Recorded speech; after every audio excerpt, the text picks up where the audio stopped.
Atom. तो we will discuss on atom chapter के बारे में हम डिस्कस करेंगे। तो लेट्स बिगिन, स्टार्ट करते हैं एटम के बारे में। ठीक है, चैप्टर्स का हमारा हेडिंग्स है एटम। क्वेश्चन नंबर 1 है हमारा, हाइड्रोजन इन हिंदी में आपको प्रोवाइड किया जा रहा है। हाइड्रोजन परमाणु की किसी बोहर कक्षा में बोहर कक्षा में किसी इलेक्ट्रॉन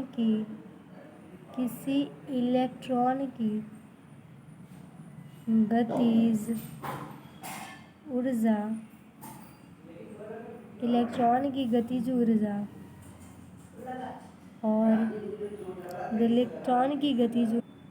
तो हाइड्रोजन के परमाणु की किसी बोहर कक्षा में किसी इलेक्ट्रॉन की गतिज ऊर्जा और उसकी कुल ऊर्जा का अनुपात क्या होगा? ऑप्शन 1 2.1 और 2 ratio -1, second option 1:-1, third option 1:1 और फोर्थ ऑप्शन इज डी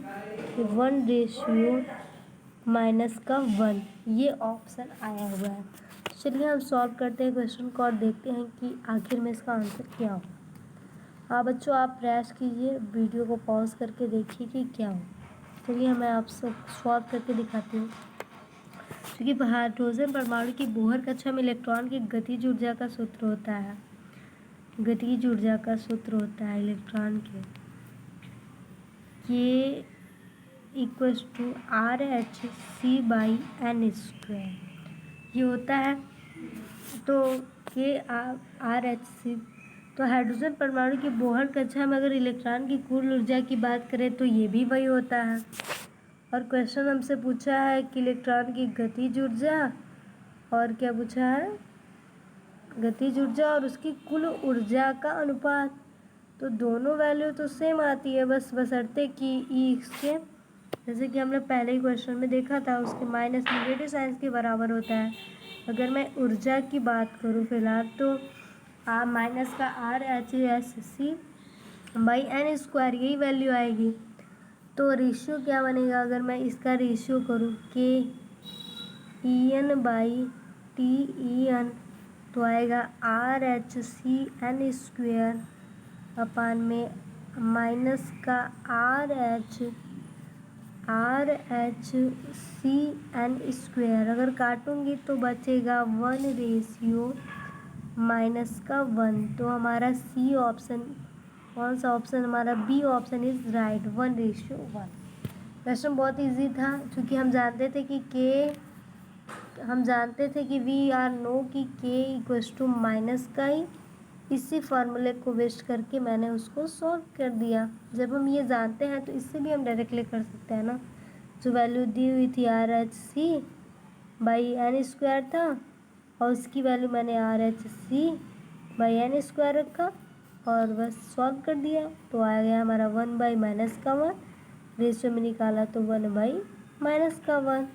ये हो गया KE। अगर इसका अपोजिट पूछता तो क्या आता?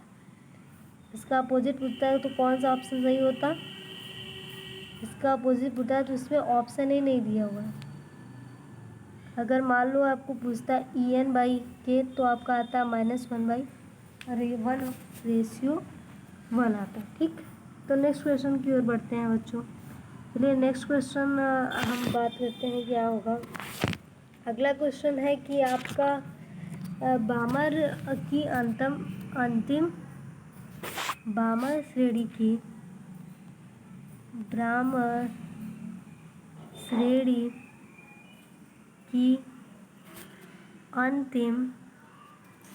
अंतिम लाइमन तथा लाइमन श्रेणी की अंतिम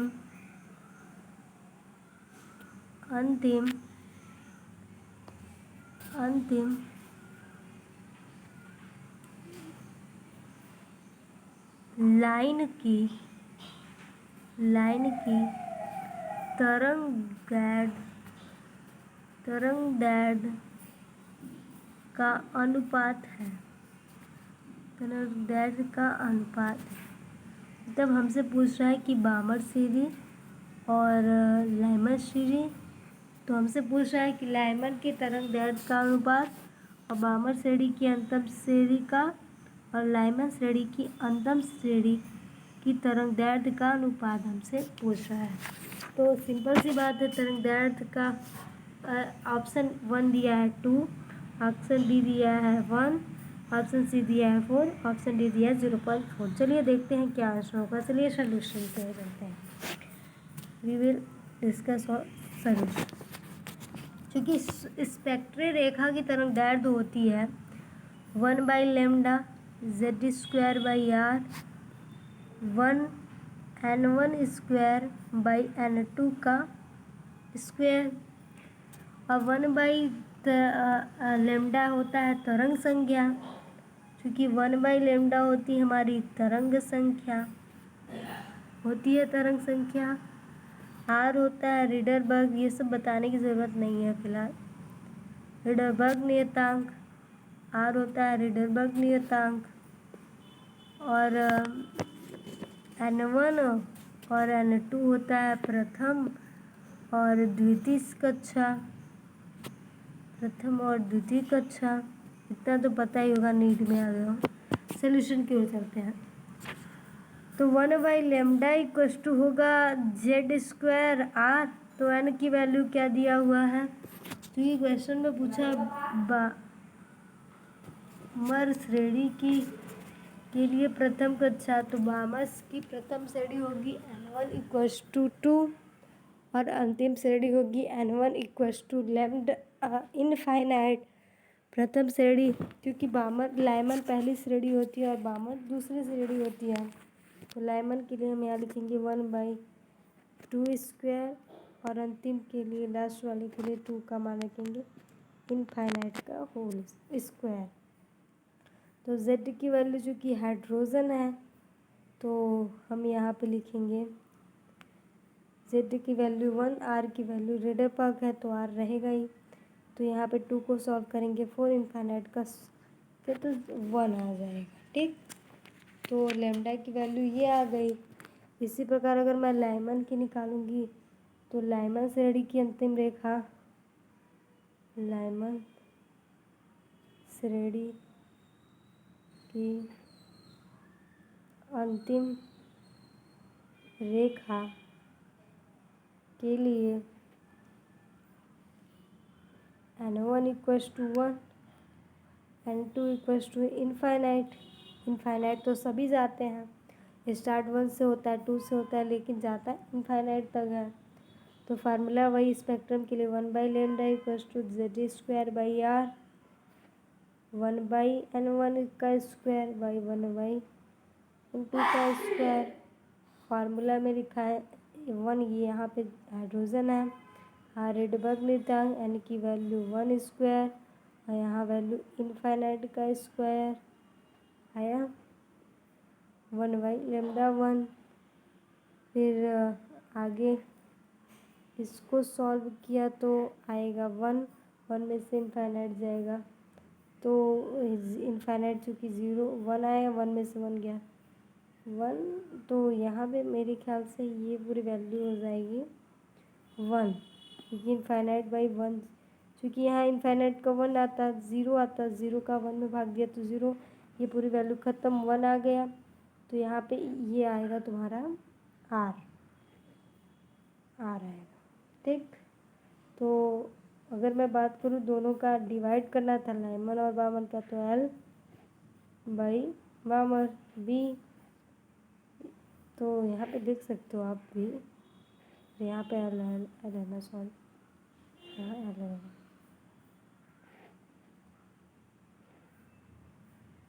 यहाँ पे L है, L है,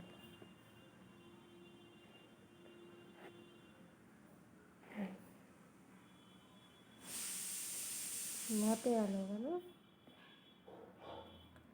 तो अगले में होगा लाइमर का लैम्डा तरंग दैर्ध्य भाई बामर का लेमडा तरंग दैर्ध्य इक्वल्स टू 1 लाइमर का आया और बामर का 4 आया। 4 तो आ नहीं था, कैसे कह रही हूँ मैम? ये देखो R/4 और यहाँ पे R, इसकी वैल्यू R आई है ना। तो भैया पूरा लिख कर दिखाओ क्या है, मैं खुद बोल रही हूँ। R/4 और 4 R/, ये देखो यार हो गया R/4 बाई R। R से R कट गया, बचा 1/4 lambda L by lambda B। तो बचा क्या? RB बाई R लेमडा करेंगे तो क्या आएगा? 4। तो लेमडा बाई तथा लेमडा इसके बीच की बात बामर श्रेणी की तरंगदैर्ध्य है। तो वो दोनों क्या है? बामर श्रेणी की तरंगदैर्ध्य है, क्योंकि 4 है। तो ऑप्शन कौन सा हमारा सही होगा? ऑप्शन हमारा क्वेश्चन से हमसे लाइमन और बामर तरंगदैर्ध्य का अनुपात पूछा था, तो ऑप्शन सी इज राइट। ठीक, अगली क्वेश्चन की तरफ चलते हैं। अगला क्वेश्चन हमारा क्या है? तो क्वेश्चन क्या है हमारा? क्वेश्चन है कि रेडियोधर्म नियतांक का मान 10⁻7 दिया गया है और H जो है हमारा इलेक्ट्रॉन, H स्पेक्ट्रम की बामर श्रेणी की अंतिम लाइमर और तरंगदैर्ध्य की संख्या। ये तो क्वेश्चन शायद लगाया है, ज्ञात कीजिए। तरंगदैर्ध्य संख्या ज्ञात करना सेम क्वेश्चन है, बस थोड़ा सा डिफरेंस है। पिछले वाले क्वेश्चन से एकदम सेम क्वेश्चन है बच्चों। ऑप्शन ये दिया 0.5 इंटू 10⁻7, 0.25, 2.5, 0.025। ये क्वेश्चन दिए हुए, पहले सॉल्व करते हैं, फिर हम देखते हैं हमारा ऑप्शंस क्या सही होगा। ठीक है बच्चों, देन स्टार्ट करते हैं कैसे सॉल्व होगा। फार्मूला वही होगा, रिडबर्ग का स्थिरांक का R की वैल्यू होती है 10⁻7 मीटर का -1 होता है। ठीक है, क्योंकि लैम्डा की बोहर की परिकल्पना के अनुसार हम और शोषण या उत्सर्जन की ऊर्जा को अगर हम लैम्डा की फॉर्म में व्यक्त करें तो 1/λ इक्वल होता है R² बाय 1R N1 का स्क्वायर माइनस N2 का स्क्वायर, ऐसा होता है फार्मूला। अब अगर मैं 1/λ में रखूँ R1, चूँकि N1 की वैल्यू हमें Z लैम्डा से ही निकलेगा हमारा Z, क्योंकि जब 1/λ इक्वल टू ही होता है क्या? भी मतलब तरंग संख्या के लिए हमें लैम्डा निकालना पड़ेगा मतलब। तो हम बात कर रहे हैं, क्वेश्चन क्या था हमारा? रिडबर्ग नियतांक का मान इतना दिया गया है, H स्पेक्ट्रम की बामर श्रेणी की अंतिम लाइमर श्रेणी की तरंगदैर्ध्य ज्ञात कीजिए। तो बामर श्रेणी की अंतिम, और हाइड्रोजन के बारे में लाइमर बामर ये सब क्वेश्चन कहाँ से होते हैं? एग्जैक्टली बामर श्रेणी से। और तो बामर का होता है परमाणु क्रमांक 2 और अनंत तक जाएगा, तो वहाँ पे हो जाएगा अनंत। तो हम यहाँ पे फॉर्मूला लिखते हैं बामर के लिए 1/2 - 1/λ का होल स्क्वायर, बस वही लैम्डा का स्क्वायर मतलब अनंत का स्क्वायर। बच्चों क्या होगा मेरा? अनंत का स्क्वायर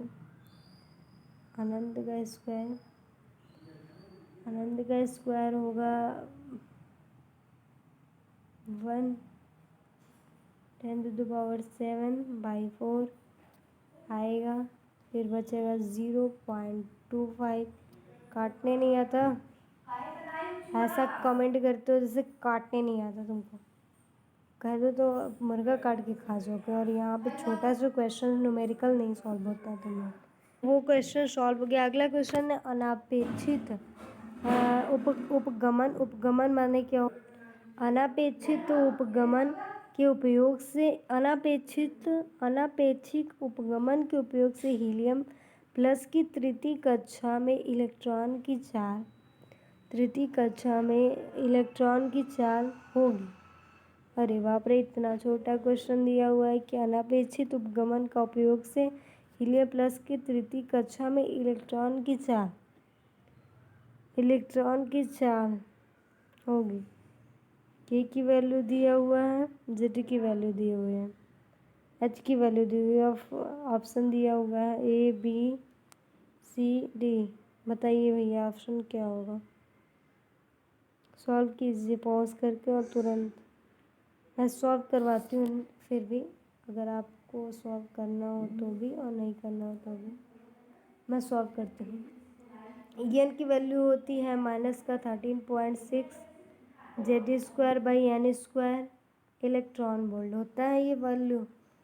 और ई की वैल्यू E3 की वैल्यू दिया हुआ है, क्योंकि क्वेश्चन में बोला है, मेरा क्या बोला है क्वेश्चन, हीलियम की तृतीय कक्षा मतलब n=3 में इलेक्ट्रॉन की चाल होगी, इतना दिया हुआ है। तो चलिए सॉल्व करते हैं। तो तृतीय कक्षा दिया हुआ है, तो यहाँ पे मान रखते हैं हम माइनस का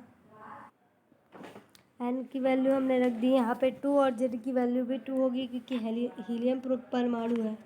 फिर हम इसे सॉल्व करते हैं। देन जब सॉल्व करेंगे तो क्या आएगा, -13.6 इंटू 4/9 इंटू 1.6 इंटू 10⁻19 जूल।